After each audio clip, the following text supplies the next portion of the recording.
as you mentioned, the book is created in the spirit of Harvey Picar's American Splendor. You have worked with Harvey. Can you tell us a little bit about your collaborations with him? And how is it this project is similar and how is it different? It's like 7 questions. Yeah, there is. Go ahead. Baby steps. So I think Harvey Picar's kind of radical way of turning the spotlight on less exciting subjects and telling us totally wrong is similar a little bit to Clayton's wanting to point us at areas that are not as exposed and expose them and that. I think that there's a commonality between those guys in that sense. And then working from photos is something that I did a lot with Harvey because it was photo reference stuff. He's trying to tell a real story. He's just trying to tell it like it is, make it really straight. It seemed a lot like Clayton's perspective in the sense of like, you know, the camera is definitely just a document.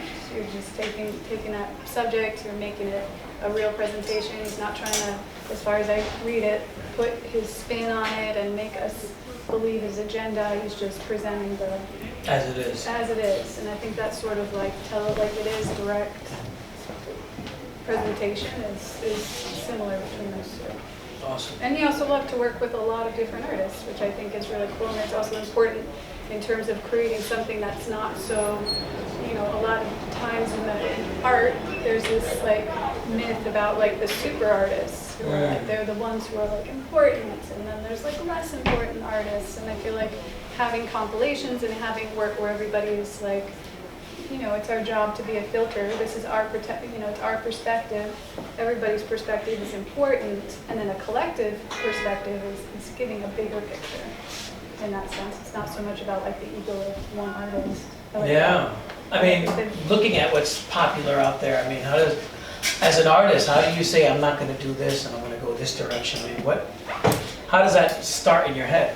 Well, for me, it's I think you know, ideas have their own momentum. I think they have their own wavelength, and if an idea comes to me and it's a creative one, then I kind of have to trust that that's on my wavelength. Because, like, you know, that's what I'm thinking about. That's why I'm connecting with it, and I think that happens with collectives. You connect with that wavelength, and that's why everything that you guys are doing makes sense together. You know, so I think it's, as an artist, it's good to trust that what's coming to you is something that you can trust for the most part, because that's what you have to do as an artist. You got to trust what you think, and you have to believe that the stuff that's exciting and important to you, that's enough. It doesn't have to be exciting or important to anybody else, but like when Clayton had his magic moment, which was a piece of my chapter where he's like taking photos and he's in the space and he's like, wow, like this, like something just clicks, you know, and you feel like that's your high. That's the high for an artist. And Exactly. I think if that's what's making your decisions for you artistically, then you're on the right track. And that's a bold move. It's hard to take that step. That's really brave. Yeah. Sean, you grew up in New York, right? Yeah. How did you feel to recreate a New York you had not experienced yourself?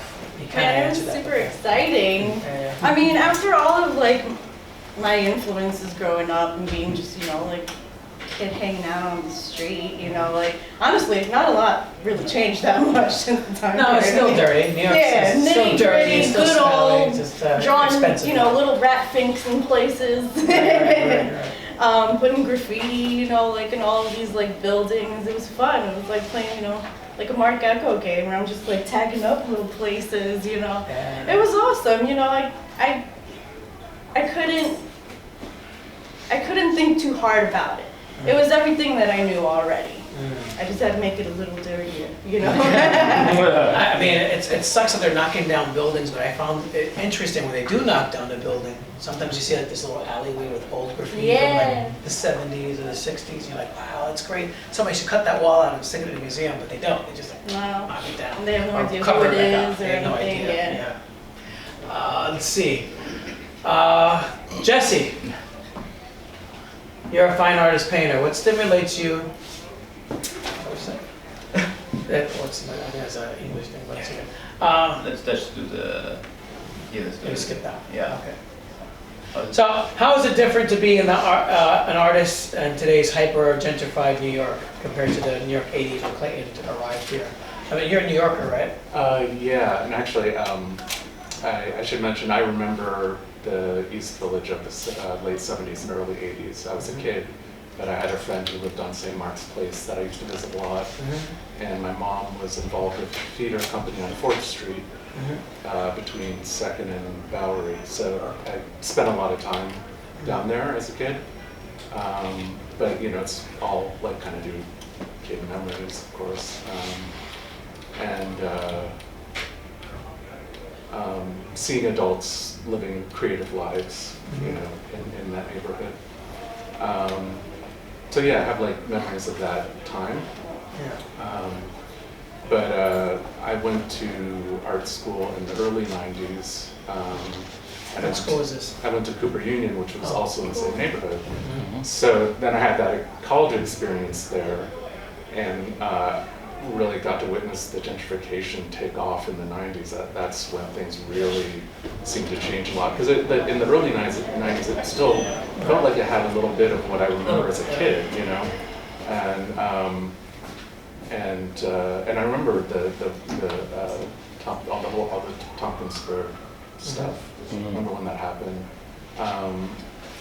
So I don't know. I mean, it just seems like a big part of it is having to deal with the effects of gentrification. As a creative person, I've always needed space, and you know, in New York City, space is expensive, and you know, it only got more and more expensive. I was really lucky to have a studio in Long Island City for 17 years, and then Nice. I lost that last fall, and was lucky to find something in East Williamsburg where there's not a lot of cheap spaces left in Brooklyn, but I just kind of lucked into something, and I think a lot of it is You renting or owning? renting, yeah, but pretty affordable, and it's just, I think that's the struggle, is finding, you know, finding carving out some little space for yourself where you can be creative, and being able to afford that. It just gets harder and harder. Clayton, what do you think about gentrification and how it's transformed? Well, I think this digital age is as big as the Industrial Revolution. I think what we're going through now, I don't think we really see it at this point, but I think at some point we're going to step back and we're going to realize how absolutely more intensive probably than the Industrial Revolution. And it's weird too. I mean, the politics are off the hook now. I mean, you look at just the Metro card. Here you got this billionaire mayor who creates this card that's probably the biggest ripoff in New York City's history. A token was always worth the value of what it was. A Metro card, all of a sudden I got 3 Metro cards, 4 now in my pocket. One doesn't work, one's insufficient funds, one is expired, and the other one is something else. So it's, and it could be amounts of like $9, it could be $20, it's a big card. So here you have this billionaire mayor that's figured out this way to rip off everybody possible. I mean, how do you end up with 13 cents in a $2.75 card? I don't know. So everything is off kilter right now. It's like everything is off kilter. And I hope something comes back into focus. But yeah, the gentrification is so overwhelming because it's isolated people. I mean, we have a wall. I have a wall in my neighborhood. We got our wall. Our wall is on Houston Street. And if you look at it, it runs all the way down the center of Houston, which means you can't jaywalk. So it essentially is a wall. So all these, I mean, New York, people wait for the red light now. It's like crazy. It's like it affects us in the deepest of ways. I mean, even in Chinatown, I'm watching all these people waiting. There's no cars, they're waiting for the light to change. I think, what, am I crazy? And then you can't jaywalk. It's like they're conditioning us just to be real pawns. And it's like we're losing space, we're losing each other, we're losing community, we're losing all of these parts. Even the goddamn subway token, I mean, come on. So, I mean, how do you adjust it? I don't know. I mean, where is it going to end? I'm not sure. It's just, you know, you have this out of control wealth that, you know, owns all these big buildings that are empty because they got multi-million-dollar apartments that people buy but don't live here. Everything is just, the gentrification is really throwing things way off kilter, and I hope somehow we can get back to that. But, you know, I think just kind of trying to remain community and trying to do projects like this and try to keep going is our only force. You know, actually, speaking of like illustrated novels, I used to do a fanzine. I used to do a fanzine. So when I had the Tattoo Society, I used to do the Tattoo Gazette. And it was like, you know, basically made in the community, made in the neighborhood. And so all of those do your own things, I think it's really an important part of our culture. And I think we really have to work to keep that alive. Yeah. Whatever that is, whether it's illustrated novels or fanzines or something. Tactile. Yeah, something tactile and something that kind of keeps community together. Because I started this thing called the Acre Awards, which is kind of for people over 40 that have been contributing to the avant-garde for years. And it could be gardeners because a garden person made it possible. It could be a venue person because it created it. Because there's no landmarks anymore. I mean, there's no way to come back and say, like before, like, you know, which I was mentioning before, you can see where people used to live or places used to be. There's nothing now. It's just an empty, you know, there's nothing. So how do you know, how do we save ourselves? Exactly. So we got, these are landmarks are the only things that we have really. So that's what makes them. And they're disappearing very quickly. And they really are. I mean, It's fading. the Lower East Side, there's almost nothing left there that remains from the past. I mean, that's really scary. So there's no, you know, mental landmarks, there's no touchstones, there's no nothing. It's like, I did a fanzine in the 80s with a friend of mine, Jeff Bargan. He was the writer. We used typewriters. We used to cut it out, paste it, get the pictures. And, you know, we used to do a mail subscription. This is like all before like internet. That's right. Like we got people, I don't even remember like how we got these people. We had 100 people that we'd buy our magazine. Yeah, it used to be 11th Avenue, Yeah. 11th Street, 6th Avenue, that bookstore that used to take all the fancies. Then Virgin Comics, they used to have the big Virgin stores would take them. Things used to sell them. So there was a market for fanzines. And there was it's a way just of weird. keeping- yeah, it was just all those Doesn't things. exist. Gone. There's a place called Copycats on 88th Street. I was walking there, and all of 86th Street is marked for getting knocked down, all of 2nd Avenue, all of 3rd Avenue. They're gonna knock that whole thing down. It's like everything's abandoned and sealed up, ready to, Ready to no one's go. living there. Canal Street, same thing. And Yeah, Canal Street, same thing. I mean, there's no memory anymore. We have no memories, no visual memories, no touchstones, no landmarks. It's like an insanity trip. So it's up to us to keep the memories alive. I Exactly. think it's really important. And I think a big piece of it too is just being around other actual human beings in the same space. Yeah. Because that's another thing that's sort of eroded, is just the fact that there's this world that we have access to that's just in your mobile device. Yes. And Yes. people spend all day in this world, but like at the same time, all of these, like you said, the landmarks, the physical things, the community with the actual human beings that you actually need, those things need care. They Exactly. need attention, they need being noticed Exactly. and interacted with, because otherwise they disappear. And like a communal space, like a coffee shop, you go into like Starbucks or something, everybody's on their individual device. So you go to a communal space, so And there's no conversations. no conversation. So, you know, we I have to. remember like as a kid, 15, we'd go Friday night, get a beer, we'd get 40 ounces, 3 or 4 of them. Get a group of guys, go to Washington Square Park, Yeah. we drink and someone would say, hey, can I get a sip?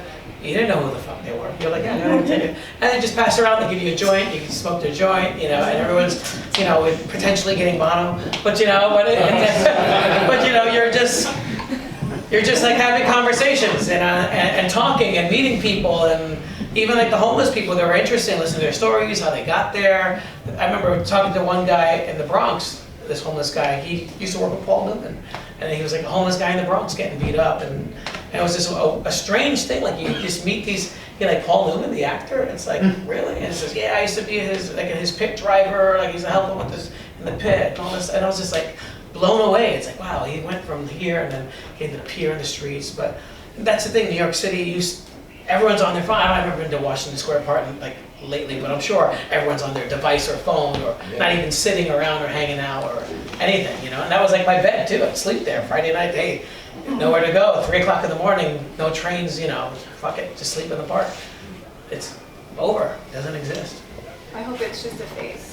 I think that's the big internet excitement and like being so interested in the fact that you can see what's happening on the other side of the world. I'm hoping that it's just like people will have a backlash. I think it's happened a little bit with tactile media, where it was everything's digital, it's so exciting, and then like people are like, oh, I actually really like records, and I really now like it's coming back. comics, and I really like Yeah, zines books. are totally coming back. Yeah. Yeah, Yeah. fanzines are coming back, they're big fanzine collectors. Look at PS 151. That was a great, Yeah, that so, was you know, fantastic. the independents are starting to sort of rise Up up again, So I yeah, think that was a there'll be great space. community backlash. Yeah, I think hope so. Did you have a question? Yeah, I just had a quick question. My wife is huge into like maker festivals and the farmers markets now. Okay. Like, this might be a cringe-worthy question to ask, but like, is there a market out there for the indie comic and for the e-zines? And like, could there not be a place like, I mean, that's where a lot of popularity is going now, where people want to see the like creator-owned stuff. You know, could comics not fit into that world either? Yeah, maybe Union Square where they have the markets on Sunday or whatever, they can have comics. I'm sure it's possible. I mean, you know, it's a matter of somebody wants to do There's the it. whole Brooklyn scene. There's a lot of DIY and stuff in the Brooklyn scene.